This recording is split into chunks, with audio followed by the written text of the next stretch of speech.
ఈ వీడియోలో కార్తీక మాసంలో ఆచరించాల్సిన దీపదానం, సాధారణ దీపదానం, ఉసిరికాయ దీపదానం కాదు, సాధారణ దీపదానం ఏ విధంగా చేయాలి అనేటువంటిది చెప్తాను.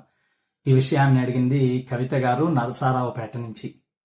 దీనికి మీరు ఒక పళ్ళెం నిండా బియ్యాన్ని తీసుకోండి.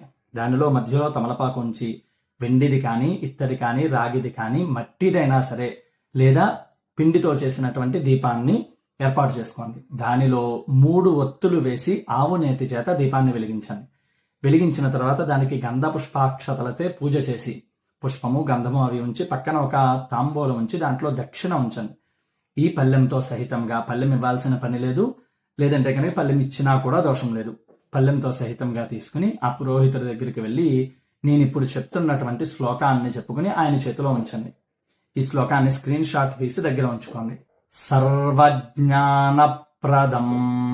దీపం సర్వసంపత్ శుభావహం దీపదానం ప్రదాస్యామి శాంతిరస్తు సదా మమ. ఈ శ్లోకము చెప్పి ఆ పురోహితుడికి దానంగా సమర్పించి ఆయన్ని విష్ణువుతో సమానముగా భావన చేసి ఆయన దగ్గర ఆశీర్వచనం తీసుకోండి. విష్ణువు యొక్క అనుగ్రహం మీకు ఎల్లప్పుడూ లభిస్తుంది. సర్వే జనా సుఖినో భవంతు.